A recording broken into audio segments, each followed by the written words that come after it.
Dan pada video kali ini saya akan kembali lagi membacakan suatu kisah misteri. Kali ini berjudul tentang sebuah kisah yang menceritakan tentang kegiatan peristiwa KKN yang benar-benar sangat mengerikan. Cerita ini ditulis oleh akun yang bernama Queenie Lover. Nantinya kalian juga bisa mengunjungi thread beliau secara langsung yang ada di Wattpad ya teman-teman. Nantinya juga linknya akan saya taruh di kolom deskripsi video kali ini. Yuk, daripada kita lama-lama, daripada kita penasaran bagaimana ceritanya, mari kita langsung saja menuju ke ceritanya. Perhatikan baik-baik karena ceritanya akan segera saya mulai.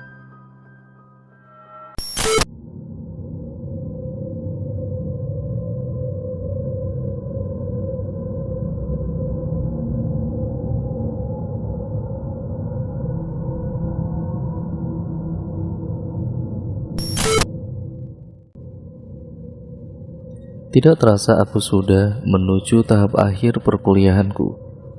Semua mata kuliah sudah aku ambil. Sisa skripsi dan KKN saja yang belum. Skripsi sedang ku kerjakan, kalau KKN lagi menunggu informasi dari pihak kampus. Beberapa minggu pantengin akun media sosial milik universitas. Akhirnya info yang ditunggu-tunggu muncul juga. Segera saja aku menyiapkan berkas-berkas yang diperlukan. Ternyata repot juga. Aku langsung mendaftar dan tinggal menunggu di daerah mana aku ditempatkan. Aku berkata pada salah satu sahabatku yang lain sudah KKN duluan, bahwa kami ini harus satu desa, dan sahabatku berkata, semoga ya. Ya maklum lah ya, siapa sih yang mau pisah dari temannya? Apalagi aku tipe orang yang susah bergaul dengan orang baru. Tapi ternyata apa yang kami inginkan tidak terrealisasikan. Sedih ya tidak, karena aku dan juga sahabatku ternyata ditempatkan di desa yang bersebelahan. Singkat ceritanya, saat kami sudah mengetahui kelompok kami dan di desa mana kami ditempatkan dan diberikan dosen pembimbing, tentu saja kami harus bertemu. Akhirnya ditentukanlah jadwal pertemuan itu. Pertemuan diadakan di salah satu ruang kampus mengajar dospem kami. Sialnya, saat pemilihan pengurus KKN kelompok kami, aku malah menjadi sekretaris. Padahal aku males gak mau ribet, tapi ya sudahlah.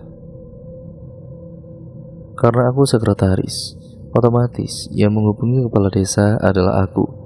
Kebetulan kepala desanya ramah dan baik. Beliau seorang perempuan, jadi aku tidak canggung saat menghubungi beliau. Karena kami kelompok 1, desa yang kami tempati merupakan desa paling ujung. Nama desa disamarkan ya teman-teman, sekitar 8 jam perjalanan dari kota. Setelah melakukan pertemuan dengan dospem, kami juga melakukan pertemuan kembali tanpa dospem. Di situ kami membahas apa saja yang perlu dibawa, dan tentunya adalah proker. Selesai kami menulis semua yang akan kami bawa dan kami butuhkan, juga mengurus program kerja apa yang cocok kami kerjakan di sana. Kami kembali ke rumah masing-masing, yaitu kos kami. Aku segera membersihkan diri dan juga beristirahat. Masih ada waktu 1 minggu sebelum kami berangkat ke desa tempat kami KKN. Aku merasa senang sekaligus deg-degan. Aku takut tidak bisa menyesuaikan diri di desa orang. Takut melakukan kesalahan yang mungkin melanggar adat istiadat warga setempat. Akhirnya aku pun tidur setelah overthinking. Keesokan paginya, entah ada angin apa, kakak kandung dari ayahku memanggilku ke rumahnya. Tentu saja aku segera bersiap-siap dan menuju ke rumah papa tuaku. Aku terbiasa memanggilnya seperti itu. Bagi yang bertanya-tanya, kenapa aku tidak tinggal di tempat papa tuaku saja? Aku tidak bisa belajar di situasi ramai. Anak papa tuaku ada 5 atau 6 orang kalau nggak salah. Dan juga kedua orang tuaku ingin aku hidup mandiri. Setelah sampai di tempat papa tuaku, awalnya aku disuruh makan. Oke, aku makan kemudian minum. Tidak lama kemudian kami berbincang santai. Tiba-tiba papa tuaku menyeletuk. Bentar lagi kamu berangkat KKN kan? Aku cuma menganggukkan kepala. Begitu pula papa tuaku. Ingat pesan papa tua baik-baik. Kamu kalau datang ke tempat baru jaga sikap dan berlaku sopan santun. Jangan gegabah. Aku cukup terkejut sebenarnya. Ada apa gerangan papa tuaku ini repot-repot menyuruhku datang dan menasihati aku? Tapi aku tahu pasti papa tuaku memiliki niat baik. Aku segera menjawab, "Iya, papa tua." Aku pikir hanya sampai di situ saja. Ternyata masih ada yang disampaikan oleh papa tuaku. Kamu sebagai pendatang, apabila diberi makan, paling tidak jangan dihabiskan semua makanan dalam piringmu itu. Sisakan paling sedikit 1 atau 2 butir nasi. Aku heran dan bertanya, "Emang kenapa papa tua?" Kita tidak tahu apa yang akan terjadi. Kita hanya perlu berjaga-jaga. Kita juga tidak menuduh mereka atau apapun itu. Takutnya terjadi hal yang tidak diinginkan. Aku hanya bangut-bangut mendengarkannya. Kalau minum juga jangan sampai habis. Kalau di atas airnya ada seperti minyak-minyak, jangan diminum. Biasakan baca doa dalam hati sebelum makan ataupun minum. Lagi aku hanya manut dengan apa yang dikatakan papa tuaku.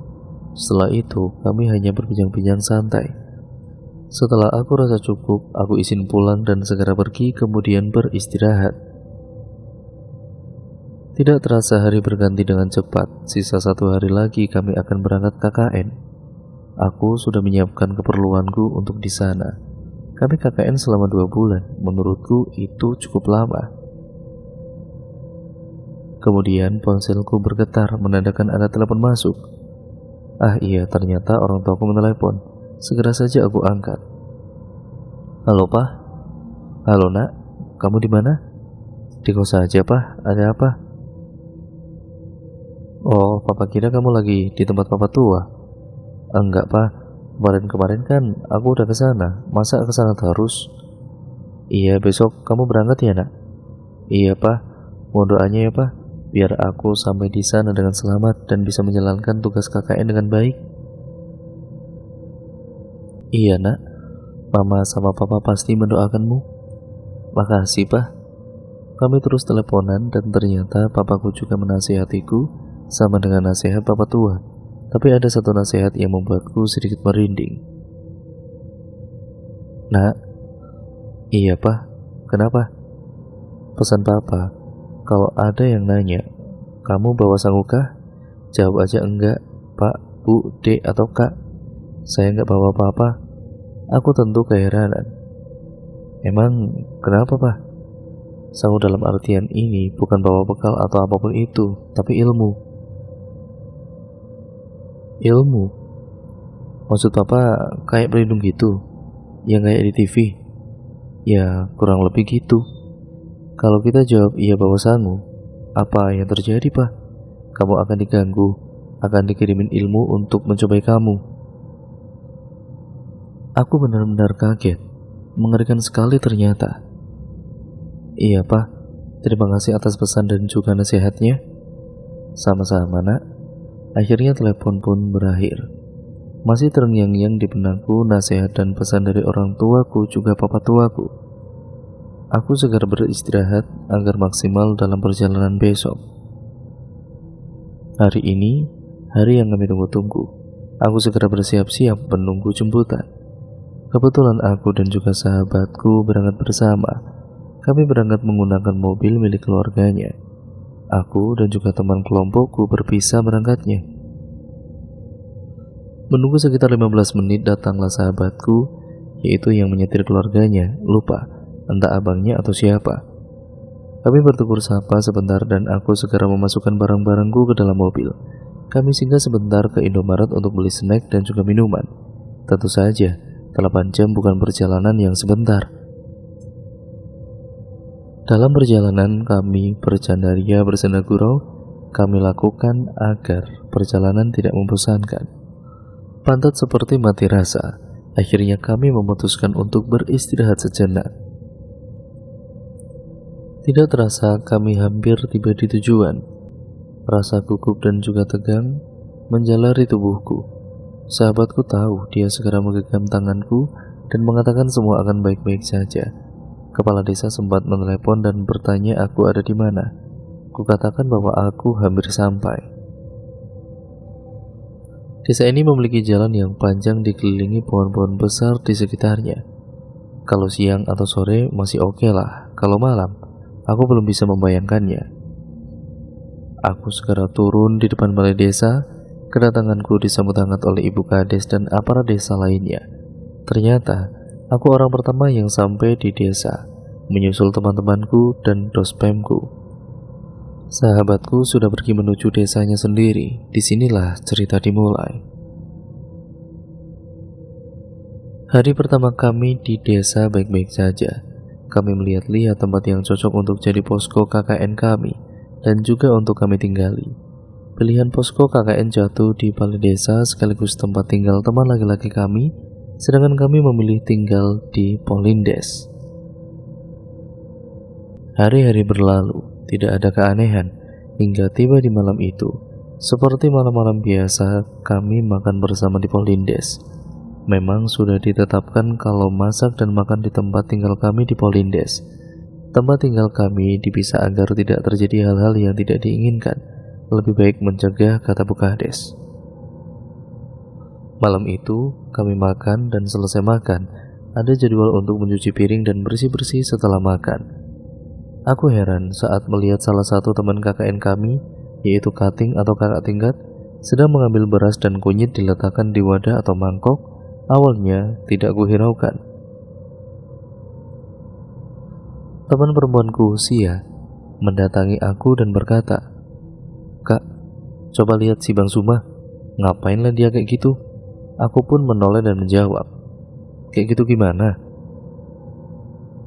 Kulihat pun dia taruh kunyit dan juga beras, jadi beras kuning, terus dilemparkannya ke depan Polindes itu.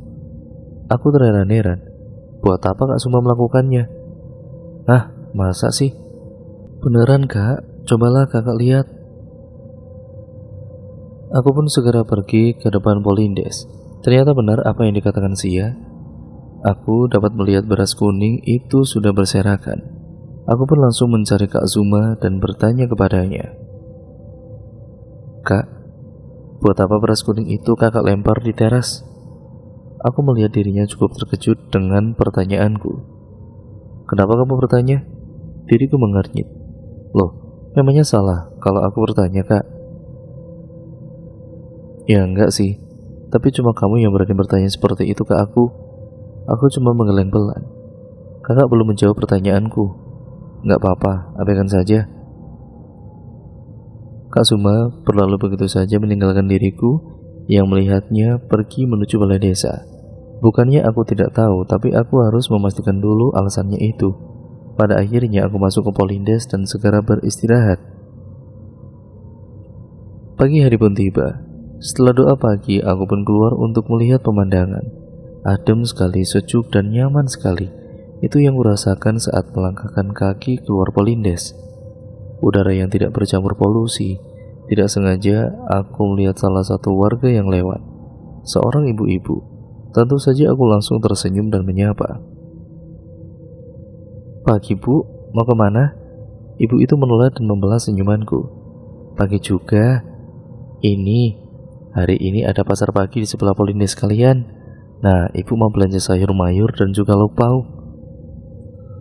"Oh iya Bu, saya baru tahu ada pasar." "Ya nggak apa-apa, 1 minggu sekali pasarnya, tiap hari Rabu, gantian sama desa lain." "Oh begitu ya Bu, terima kasih infonya ya Bu." "Iya sama-sama, kalau begitu ibu duluan ya." "Iya Bu." Ibu itu segera berlalu dari hadapanku. Saat aku berbalik badan, aku dikejutkan oleh kedatangan Nira. "Kakak habis ngobrol sama siapa?" "Astaga Tuhan, Nira, ngagetin aja kamu." "Itu sama ibu belakang Polindes." "Oh, emang bahas apaan?" "Katanya hari ini ada pasar." "Pasar? Di mana Kak?"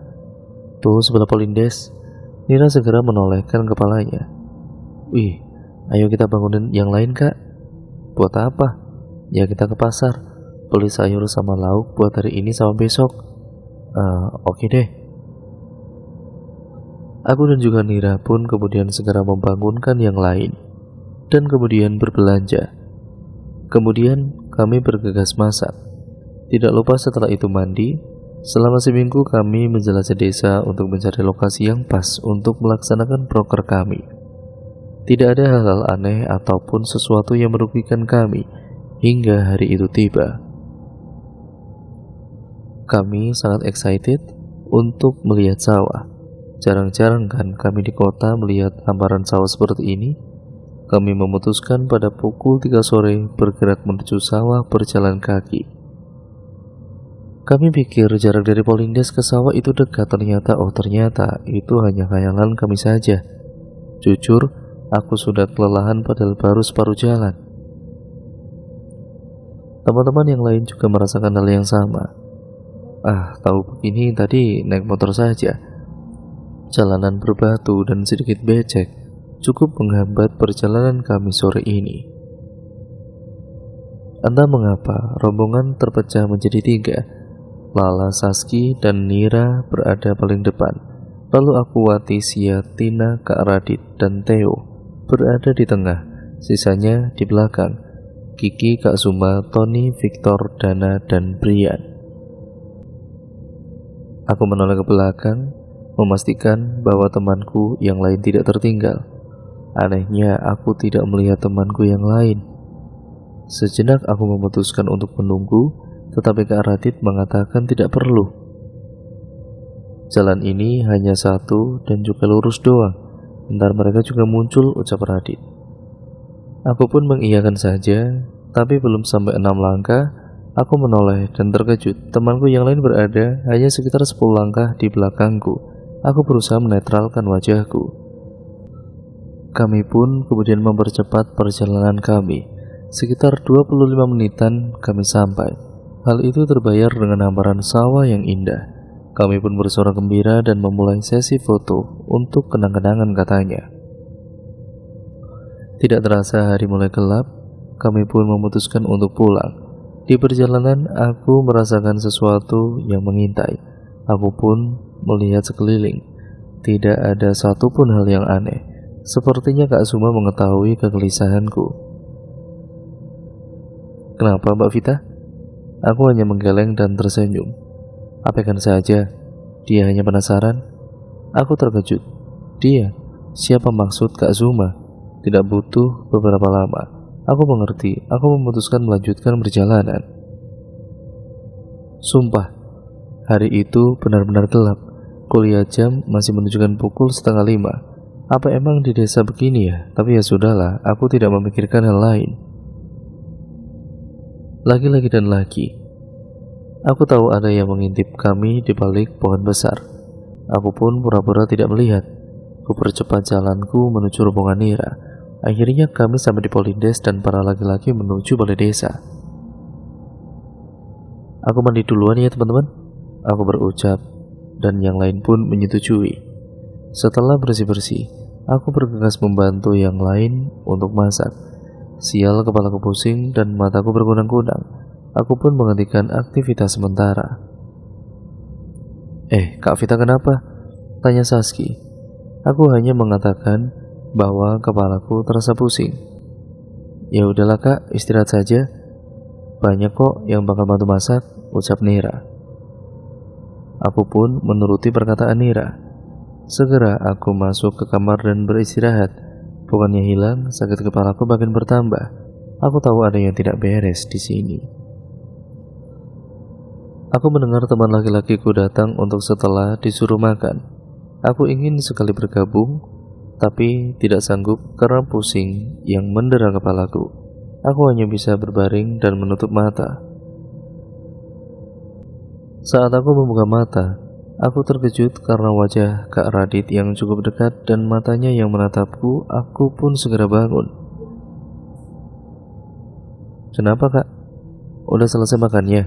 Kok kesini? Tanyaku. Cukup heran sih, karena posisinya aku ada di kamar tidur. Untung saja kamar tidur kami bersih dan tidak aneh-aneh, misal pakaian dalam tergantung atau berhamburan.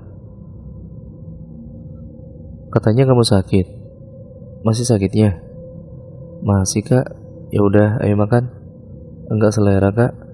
Besok aja deh, aku makan. Aku pikir Kak Radit menuruti perkataanku karena aku melihatnya keluar dari kamar. Ternyata aku salah. Kak Radit masuk ke kamar dan membawa makanan. Nih, ayo makan. Aku benar-benar gak selera kak. Kak Radit terus memaksa. Sampai akhirnya aku mengalah. Belum sampai tanganku menyentuh piring, Kak Radit berucap, biar aku suapin. Tentu saja aku menolak. Hei, aku tidak terbiasa dengan laki-laki, tapi Kak Radit malah memperlakukanku seperti ini. Tapi lagi-lagi aku kalah berdebat dengannya dan berakhir diri ini disuapi. Setelah makan, ternyata mereka melakukan rapat tanpa aku. Tina datang dan menempelkan tangannya di dahiku. Astaga, kakak panas banget loh ini kak. Aku tersenyum dan bilang tidak apa-apa. Beruntungnya, Tina percaya walau wajahnya mengatakan tidak. Aku ditinggal sendirian di kamar tidur di Polindes. Karena rapat mereka pindah ke balai desa. Keheningan menemaniku. Kondisiku saat ini adalah memakai selimut menutupi tubuhku, menyisakan kepala saja. Bagian mataku aku tutup menggunakan kain. Benar-benar sunyi sekali, bahkan hembusan napasku pun terdengar. Tak sadar hari sudah pagi. Aku menatap teman-temanku, mereka masih tertidur pulas. Aku merasakan tubuhku sudah baikan, bergegas aku mandi. Saski menatapku. Kakak udah mandi aja? Kak lagi sakit kak. Aku tersenyum. Gak bisa mau sakit atau enggak, aku selalu mandi. Saski hanya menggelengkan kepala dan mandi juga. Tidak beberapa lama dering ponsel mengalihkan perhatianku. Orang tuaku menelepon dan segera aku angkat. Halo Pak. Halo, gimana di sana? Baik kok Pak, seru kok di sini. Kamu sakit kan? Aku terkejut. Hei, aku bahkan belum memberitahu orang tuaku bahwa aku sakit. Bagaimana mereka bisa tahu? Hehe, dikit kok Pak, tapi udah mendingan. Makanya jangan keluyuran sore-sore lewat tempat sepi lagi. Lagi aku terkejut. Wah, apakah ini namanya ikatan batin antara ayah dan anak? Kok papa bisa tahu? Jangan lupakan ucapan mama sama papa sayang. Dimanapun kamu berada, kalau sore menjelang maghrib usahakan sudah di rumah. Iya pak, maaf. Sekarang doa aja, minta kesembuhan sama Tuhan. Iya pak, nanti aku doa. Ya sudah, papa matiin teleponnya. Ingat, dimana bumi dipijak, di situ langit dijunjung. Aku terdiam mencerna ucapan orang tuaku. Tak ambil pusing, aku segera berdoa sesuai agamaku. Hari ini kami berkumpul di balai desa untuk mengikuti workshop yang diadakan oleh suatu lembaga pemerintahan. Selesai kegiatan itu, kami membantu aparat desa untuk memasak. Sebagian makanan itu diberikan kepada kami untuk menghemat uang kas kalian, ucap Bukades saat itu.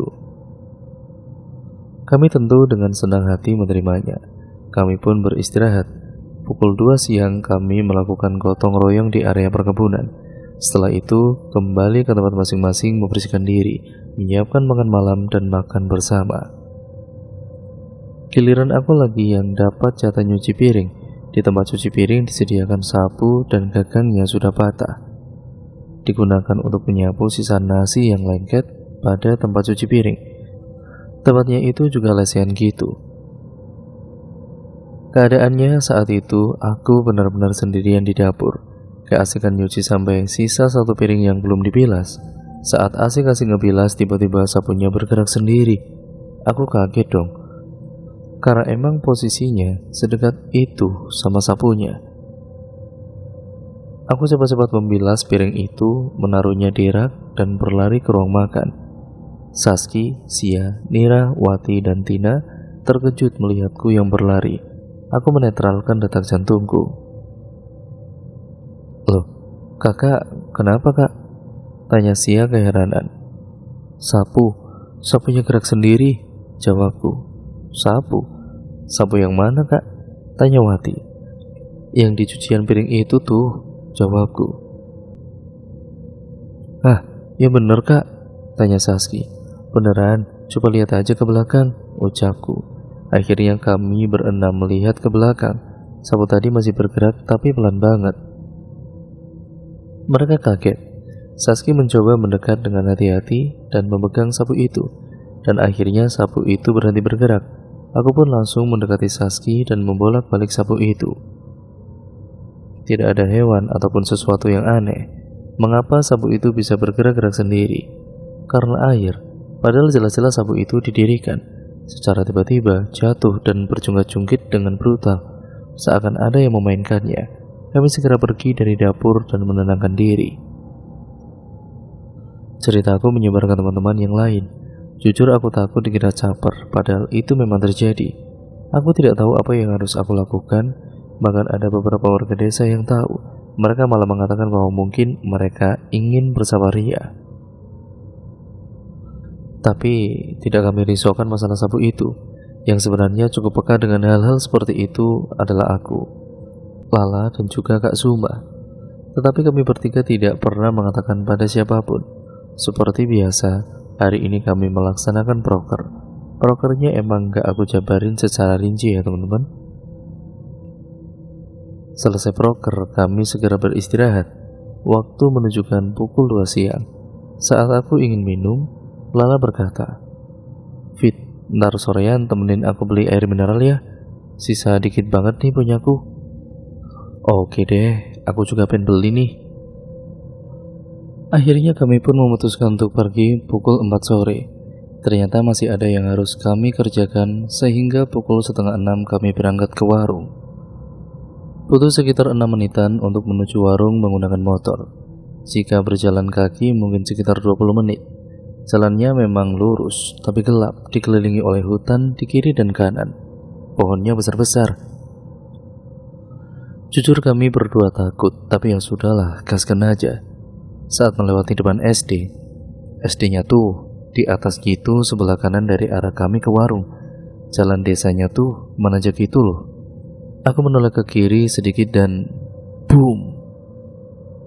Aku melihat seorang perempuan berpakaian putih sedang menatap kami dari balik pepohonan. Aku langsung menutup mata dan menyuruh Lala mempercepat laju motornya. Lala pun mengerti maksudku. Hampir sama di warung barulah terlihat lampu penerangan jalan. Kami segera belanja dan bergegas pulang. Dalam perjalanan pulang terasa sedikit aman. Tidak dipungkiri, wajah kami berdua terlihat pucat, terutama Lala. Hal itu menarik perhatian dari teman-teman yang lain. "Kenapa sih kak?" tanya Wati. Aku hanya tersenyum tanpa menjawab. "Kami tadi tuh lewat depan SD kan? Nah, si Vita ngelihat sesuatu." "Aku juga lihat sih," jawab Lala. Teman yang lain sedikit tertarik. "Apaan emang kak?" tanya Saski. "Cewek pakai baju putih di balik pepohonan," ucapku. Mereka bergidik ngeri. Sia dan juga Tina langsung mengalihkan pembicaraan. Memasak dan juga makan, kemudian rapat. Itulah yang kami lakukan setiap hari, setiap malam. Kemudian kami bergegas tidur. Posisi tidur dekat pintu ada aku, di sebelahku Lala. Kemudian di pojok dari kanan ada Tina, Sia, Wati, Nira, dan Saski. Malam itu Nira terbangun dan ingin pergi ke toilet. Padahal jarak dari kamar tidur kami cuma 5 langkah. Tapi entah mengapa Nira membangunkanku. Aku tipe orang yang tidur kalau dibangunkan cepat bangun. Segera aku bangun dan menemaninya. Nira bilang, "Toilet kita sedikit mengerikan kak." "Mengerikan gimana?" "Tuh, atapnya bolong gitu." "Hus, udah, sana cepat pipis." Nira menganggukkan kepala dan bergegas buang air kecil. Akhirnya Nira pun keluar dari toilet. Kami pun kemudian masuk ke kamar dan kemudian tidur kembali. Pagi kembali datang. Kami melanjutkan kegiatan kami sehari-hari seperti biasa. Hari ini kami membersihkan balai desa dan mengecat bangunan yang mulai pudar. Tidak terasa waktu mulai sore. Kami bergegas membersihkan diri dan entah mengapa aku merasa tidak nyaman. Kebetulan hari ini kami tidak melaksanakan rapat, jadi langsung saja kami bermain, entah ngobrol, makan camilan, atau apapun itu. Saat kami ingin tidur, tapi tiba-tiba duk, duk, duk. Aku kembali membuka mata. Kulihat teman yang lain tidak mendengar apa yang aku dengar. Aku menghiraukannya. Duk, duk, duk. Lagi-lagi suara itu terdengar. Aku segera duduk menyesuaikan mataku dengan sekeliling. Ya, suara itu berasal dari arah jendela, tepat di depanku di atas kepala Wati dan Sia. Sepertinya suara yang kedua ini bukan hanya aku yang mendengar, tapi Lala, Saski dan juga Sia. Gordon tiba-tiba bergerak seolah ingin menampakkan sesuatu di luar sana. Kami saling bertatapan. Buka aja, kataku pada Sia dan Wati. Mereka sebenarnya tidak mau, tapi Wati segera menarik Gordon. Tidak terlihat apa-apa, hanya kegelapan saja yang ada di balik jendela. Sia menutup gorden kembali dan menjepitnya menggunakan jepitan rambut.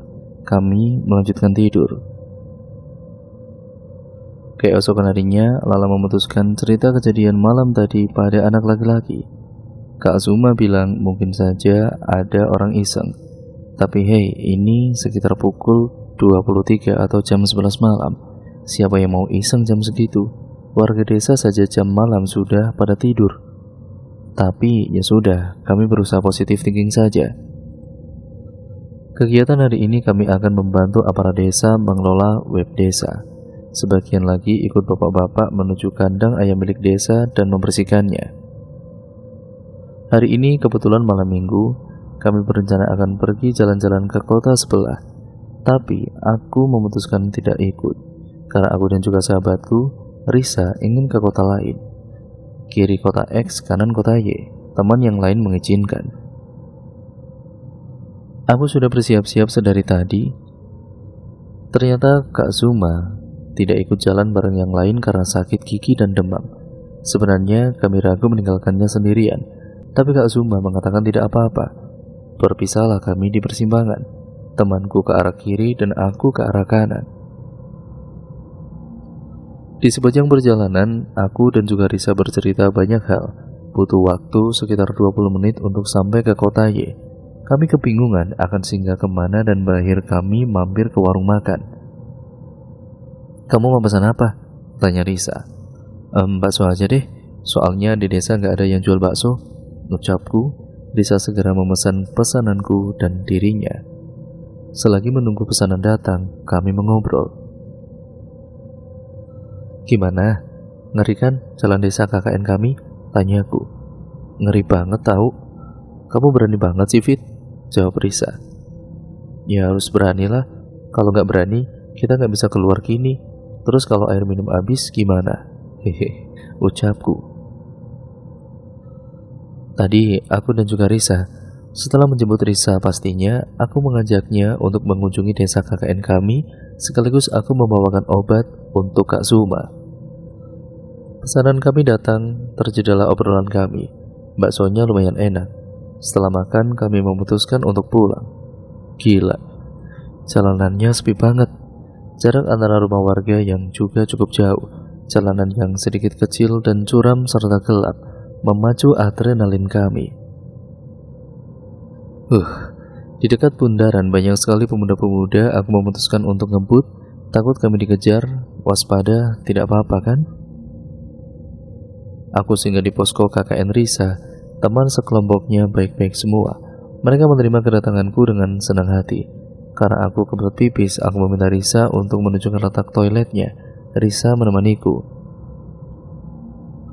Aku terkejut melihat keadaan toilet mereka. Jika aku membandingkannya, ternyata toilet kami lebih bagus dan bersih. Cepat-cepat aku buang air kecil di situ. Tidak sengaja aku menoleh ke arah belakang. Ventilasinya tuh kalau kita lihat bakal langsung ke arah hutan gitu. Sekelebat bayangan lewat. Aku berpura-pura tidak melihat dan segera keluar dari toilet. Agak serem ya toilet kalian, Riz? Hehe, emang aku hanya menggelengkan kepala mendengar jawaban Risa. Lagi, aku melihat bayangan orang di ujung tangga. Risa menyadari arah tatapanku dan segera menarik tanganku. Abaikan saja, Fit. Aku hanya mengangguk. Saat aku ingin pulang, hujan turun dengan lebatnya. Gimana aku balik nih? Nginep aja, Fit, daripada antar sakit. Tentu saja, aku tidak mau. Aku memikirkan posko anak perempuan, tidak ada yang menjaganya. Kalau posko anak laki-laki sih Kak Suma yang jaga. Teman-teman Risa juga menyarankan aku untuk menginap, tapi aku hanya menjawab dengan senyuman. Ya sudah, kalau kamu gak mau nginap, tunggu hujan agak reda baru kamu pulang. Aku mengangguk sebagai jawaban. Aku ingat betul, hujan tidak berhenti. Waktu menunjukkan pukul 00:02 ataupun jam 12 malam. Aku memutuskan untuk pulang. Riz, aku pulang aja ya. Gak enak kalau lama-lama di sini. Mana posko cewek gak ada yang jaga lagi. Tapi masih hujan, Fit. Gak apa-apa, cuma hujan air, bukan hujan peluru. Dih, malah bercanda kamu, ntar sakit loh. Udah gak apa-apa, kasihan juga Kak Suma sendirian. Emang keras kepala mah kamu itu. Mau dianterin sama teman cowok kami gak? Gak usah, gak mau ngerepotin. Tapi kan kamu cewek, Fit. Lagian jalan ke desamu itu kan sepi dan juga gelap. Ditambah kondisi hujan lagi. Aku bukan cewek penakut, Riz. Udah, tenang aja. Ntar aku kabarin kalau udah sampai. Risa mengalah dan membiarkanku pergi. Sebenarnya aku sudah menghubungi teman lain di kota Y, tapi ternyata di sana juga hujan lebat. Jarak antara kota Y dan desa kami itu juga jauh. Untuk itulah aku memutuskan pulang. Sejujurnya aku sedikit takut, tapi ketakutanku terkalahkan dengan keinginanku untuk pulang. Sepanjang perjalanan tidak henti-hentinya aku berdoa, sampai akhirnya aku tiba di posko. Segera aku membuka pintu dan juga berganti baju lalu beristirahat. Tidak sampai 5 menit aku di dalam kamar tidur, aku merasa ada yang menemaniku. Aku keluar dan berjalan keliling dari dapur sampai depan posko, kemudian masuk lagi dalam kamar tidur. Karena aku merasa tidak nyaman, aku segera pergi ke posko laki-laki. Ku ketuk pintu balai desa sekuat tenaga. Ada sekitar 3 kali aku mengulangi ketukanku yang mulai brutal. Akhirnya Kak Suma membukakan pintu. Lama banget sih Kak bukain pintu. Maaf gak kedengeran. Hujan lebat banget tahu di luar. Kamu ngapain kesini?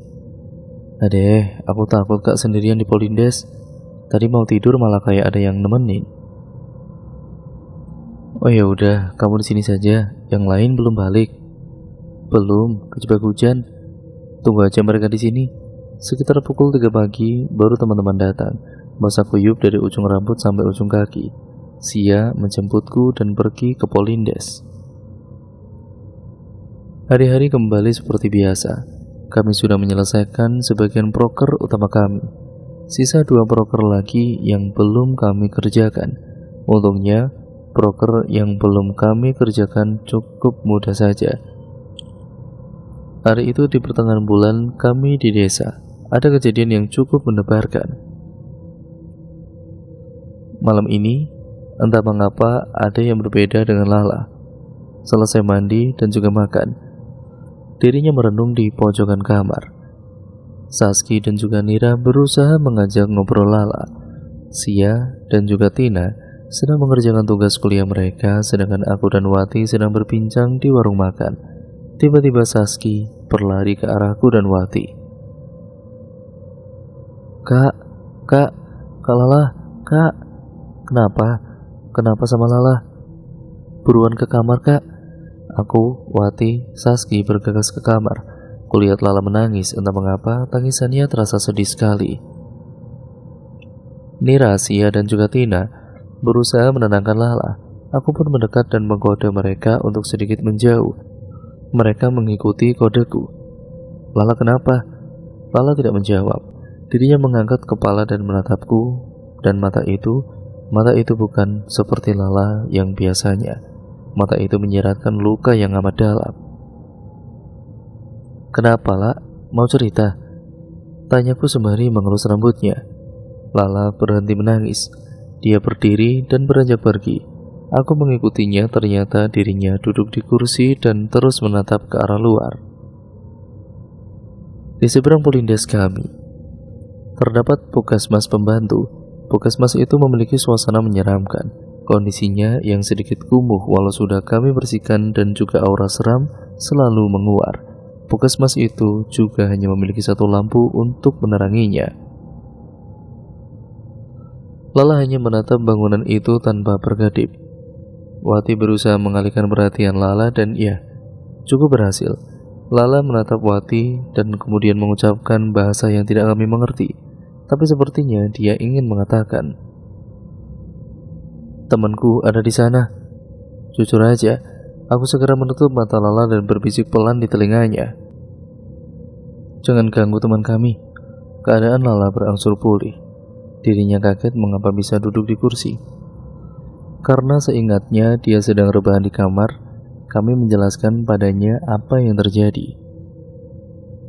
"Pantas saja aku ngerasa aneh. Tadi seperti ada banyak orang di luar Polindes, kayak berusaha masuk gitu," ucap Lala. Kami tidak berkomentar pada kala itu. Kami menghubungi Dana, ketua kami, agar dia dan yang lainnya menemani kami di Polindes. Lala kembali seperti tadi. Kali ini dirinya tidak ingin disentuh. Aku kebingungan. Berakhir, aku menyuruh Theo memegangi Lala. Aneh bin ajaib, Lala tidak menolak. Aku berbicara pada Wati. "Baca doa kalian." Wati mengangguk dan mulai membacakan doa mereka secara perlahan. Lala sadar kembali. Dia mengatakan bahwa seperti ada yang memegang lehernya dengan kuat. Wati segera membaca doa dan meniup leher Lala. Akhirnya Lala kami bawa ke kamar untuk segera beristirahat dan anak-anak cowok kembali ke balai desa, menyisakan Kak Radit dan juga Theo. Kak Radit berucap, "Kamu istirahat juga, Fit. Biar kami yang jaga kalian malam ini." Aku mengangguk sebagai balasan. Malam itu kami tidur ditemani Theo dan juga Kak Radit. Tentu saja kami di kamar tidur dan mereka di ruang makan. Malam yang cukup melelahkan. Semoga besok tidak ada keanehan lagi, batinku. Lagi dan lagi, malam ini juga menyeramkan. Kali ini Sia yang berkelakuan aneh. Sedari tadi, kami pulang rapat membahas proker dari balai desa. Dirinya tidak mau berdekatan dengan Kak Zuma. Sia terus menunduk, tidak mau menatap ke depan. Aku dan juga Wati cukup kewalahan. Segera aku menyuruh Kak Zuma untuk menjauh. Kak Zuma menurut saja. Aku pun segera membawa Sia ke dalam kamar. Tiba-tiba saja dia menangis dan sesak napas. Kami panik, lalu Wati mengoleskan minyak kayu putih ke telapak kaki Sia. "Kak, kakinya dingin banget dan juga pucat," ucap Wati kepadaku.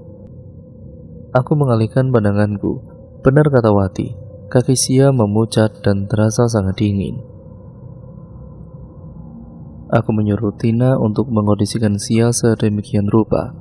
Aku beranjak pergi ke dapur untuk mengambilkan minum. Samar-samar ku dengar suara Sia. "Aku takut. Bang Suma tahu aku lihat perempuan di pojok balai desa tadi," ucap Sia. Tina dan juga Nira serta Saski terkejut dan berusaha membuat Sia tenang. "Tarik nafas, keluarkan," ucap Tina. Setelah beberapa saat, Sia terlihat membaik. Ku pegang kakinya, sudah tidak sedingin tadi. Ku berikan air minum padanya. "Nggak usah dipikirkan. Selagi dia nggak mengganggu kamu, cukup abaikan saja," ucapku diangguki oleh Sia. Kami pun memutuskan untuk tidur. Keesokan harinya, Kak Suma tiba-tiba menarikku mendekat. "Kenapa, Kak? Sia digangguin kan malam tadi?" "Ya begitulah. Kenapa, Kak?" "Aku udah bilang jangan masak nasi kuning atau bakar terasi sore maupun malam." "Hah? Aku nggak tahu, Kak. Aku bagian bersih-bersih aja kemarin tuh. Aku aja nggak tahu kalau mereka yang masak. Kupikir diberi oleh warga desa." Lihat kan? Udah 2 orang loh yang diganggu. Kamu mau yang lain kena juga?" "Apaan sih, Kak?" "Ya jelas gak mau lah. Makanya bilangin sama mereka, nurut gitu loh." Aku hanya menengus kesal. Kak Suma pergi dari hadapanku. Aku bersiap-siap untuk pergi ke sekolah, membantu para guru mengajar. Pelajaran berlangsung dengan baik dan juga aman terkendali. Sisa 1 proker yang belum terselesaikan. Sembari menunggu, aku membuat laporan KKN kami. Saat aku sedang asik di depan laptop, aku dikejutkan dengan kehadiran Kak Radit. Posisinya sudah balik ke balai desa. Kak Radit, yang lain mana? Mereka masih di SD, beli cemilan di kantin. Kenapa nggak bareng mereka, Kak? Kakak nggak mau beli cemilan juga, atau gimana? Enggak ah, kasihan sama kamu. Hah? Kasihan sama aku? Iya, kamu kan sendirian. Jadi tadi aku langsung buru-buru ke sini. Aku hanya beroh ria saja. Kami melanjutkan obrolan kami. Tidak terasa hari mulai gelap, aku memutuskan untuk berbersih diri. Saat itu aku ingin pergi ke toilet duluan, baru ke kamar mandi. Untuk info ya teman-teman, kami di Polindestu ada satu toilet khusus bak mandi sama BAB, dan satu kamar mandi khusus mandi. Nah, di BAB sebelumnya kan udah aku kasih tahu kalau ada bolongan gitu kan di toilet. Jadi pas aku udah selesai pipis, entah kenapa mataku pengen lihat ke atas ke arah bolongan itu. Aku udah pakai celana dan aku kaget. Jelas banget ada mata berwarna merah sedang menatapku dan menghilang. Aku segera membuka pintu dan keluar. Wati yang berada dekat pintu toilet sedikit terkejut karena perbuatanku membuka pintu tergesa-gesa. Kenapa kak? Gak apa-apa kok, hehe. Wati pun kemudian mengedikan bahu. Kami segera membantu Lala, Saski, dan Nira memasak. Sia dan Tina sedang menyapu. Lalu kami makan dan melaksanakan rapat. Aku berdebat sengit dengan Brian. Dirinya selalu memotong pembicaraanku. Aku kesal, tapi akhirnya argumennya kalah dengan argumenku. Sebenarnya, rapat kali ini juga diakhiri dengan evaluasi diri. Jadi, kami disuruh memberikan masukan kepada setiap orang. Langsung saja aku mengangkat tanganku. Iya Mbak Vita, mau evaluasi siapa duluan? Tanya Dana, ketua kelompok kami. Aku mau mengevaluasi Brian, jawabku. Silakan, ucap Dana. Aku langsung saja bersuara. Kita melaksanakan KKN ini untuk membangun desa menjadi lebih maju dengan proker-proker yang sudah kita rencanakan dan kita rancangkan bersama dosen pembimbing kita. Jalan-jalan boleh asal tahu waktu. Tapi lihat, terlalu diberikan kebebasan sampai lupa waktu. Gak ada yang larang kalian buat pacaran kok. Tapi apa, Brian, kamu sampai bawa pacarmu ke desa ini malam-malam. Kamu pikir warga desa tidak tahu? Nama kampus kita yang jelek nanti. Tiap malam kamu keluyuran, habis makan kamu hilang. Saat aku tanya sama Tony dan Victor, mereka bilang kamu pergi ke desa sebelah karena pacarmu anak KKN desa sebelah. Hei, kamu juga melepas tanggung jawabmu. Tanggung jawab apa? Tanya Brian emosi. Kamu kan yang memimpin pengecatan ulang balai desa dan TK. Mana? Batang hidungmu pun gak pernah muncul. Kamu malah asik layapan. Malah kami yang perempuan ikut membantu mengecat semuanya. Teman-teman yang lain terdiam melihat kami berdua, tapi mereka membenarkan ucapanku. Di mana kamu saat Lala dan juga Sia mengalami hal aneh? Kamu pergi, gak peduli dengan teman sekelompokmu sendiri. Dana sakit. Dana itu teman karibmu loh. Kamu bahkan gak ada waktu buat dia. Kamu ngapain? Ya jelas dong, jalan sama pacar kamu. Brian terdiam dan menunduk tanpa kata. Akhirnya rapat selesai. Kami segera menuju Polindes. Nira dan Saski bilang mereka akan menggoreng kerupuk basah yang dibawa oleh Wati. Kami pun mengiyakan saja. Saat aku dan juga Sia ingin ke dapur, Saski dan Nira malah berlari ke arah kami sambil ketakutan. Kenapa? Kalian kenapa? Tanyaku panik, begitupun dengan Sia. Kak, temanin kami masak kak, kami takut, jawab Saski yang diangguki dengan Nira. Iya, ayo aku temani. Tapi coba cerita dulu, kenapa kalian takut? Tanyaku. Nira pun kemudian menjelaskan. Kami tadi ingat benar bahwa kami sudah mengunci pintu dapur yang mengarah keluar kak. Tapi pas kami lagi asik motong-motong bawang, pintunya malah kebuka dan ketutup sendiri. Jelas Nira ketakutan dan dibenarkan oleh Saski. Iya kak, padahal gak ada angin sama sekali loh, ucap Saski. Sia langsung merapatkan dirinya ke arahku. Aku hanya menganggukkan kepala mendengar cerita mereka. Udah, tenang. Sekarang kalian masak aja. Kami berdua temanin kok, ucapku menenangkan mereka. Kami berempat pun kemudian menuju dapur dan kemudian melanjutkan aktivitas kami yang tertunda. Sempat aku dengar bisikan, "Terima kasih." Aku tidak tahu apa maksudnya, tapi aku menjawab dalam hati. Hari-hari berlalu begitu cepat. Tidak terasa, tersisa 4 hari lagi kami di desa ini. Kami memutuskan untuk jalan-jalan seperti malam minggu kapan hari. Lagi aku mengajak Risa dan tidak ikut dengan teman-temanku yang lain. Malam itu kami berencana pergi ke kota X. Dinginnya malam menemani kami sepanjang perjalanan. Kami mencari tempat makan dan membeli parfum. Setelah itu kami pulang. Di suatu jembatan, terlihat sebuah boneka sawahan. Awalnya kami kira biasa saja. Kami kemudian melewatinya tanpa takut. Tiba-tiba kepala boneka itu bergerak dan ternyata itu kepala manusia. Kami langsung tancap gas dan tanpa menoleh dan juga bersuara sedikit pun. Tanpa sengaja aku melirik ke arah spion, terlihat seperti kepala mengejar kami. Aku semakin mempercepat laju sepeda motor dan merapal doa dalam hati. Kami sampai di posko dengan selamat. Tersisa 1 hari kami berada di desa. Besok aku akan pulang bersama Risa. Salah satu warga, Bu Ana, mengajakku mengobrol. "Vita, kamu hebat dan berani ya?" "Ah, ibu bisa aja." "Biasa aja saya, Bu." "Biasa dari mana?" "Ibu dengar kamu pulang malam hujan-hujan dari kota iya kan?" "Hehe, iya Bu. Disuruh nginep tapi saya nggak mau. Kalau ibu jadi kamu, ibu pasti bakal menginap." "Ya kenapa Bu? Ibu takut sakit?" Bukan. Asal kamu tahu, di depan ST itu, di satu pohon paling besar di situ, ada perempuan yang jaga.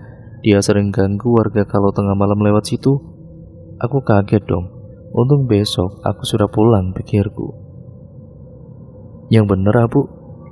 Begitulah tanyaku. "Bener, si Tony temanmu itu tuh digangguin sampai jatuh dari motor. Dianya aja yang gak mau cerita sama kalian." Aku hanya melongo mendengar penuturan ibu anak itu. Kemudian hari kepulangan pun tiba. Aku bersiap karena Risa sedang menuju ke Polindes. Kami berpamitan dengan warga desa dan juga Bukades serta aparatur desa. Ibu Ana membisikiku, "Kamu hebat, kamu pilihan, terus berjuang dan jangan takut." Aku tersenyum mendengarnya dan mengangguk. Aku segera memasukkan barangku ke dalam mobil Risa dan kemudian pergi dari desa itu. Dan cerita pun akhirnya selesai sampai di sini ya teman-teman. Terima kasih untuk kalian semua yang sudah menyimak video kali ini dan cerita kali ini yang merupakan pengalaman KKN yang menyeramkan dari akunnya bernama @queenielover. Nantinya kalian juga bisa mengunjungi thread beliau secara langsung yang berada di Wattpad beliau ya teman-teman. Sekian dan terima kasih, jangan lupa like, comment, dan share, serta subscribe channel ini. Nyalakan juga tombol lonceng notifikasinya, agar kalian tidak ketinggalan video terbaru selanjutnya dari channel ini. Sekian dan terima kasih, kurang lebihnya mohon maaf. Video ini saya akhiri ya teman-teman. Wassalamualaikum warahmatullahi wabarakatuh.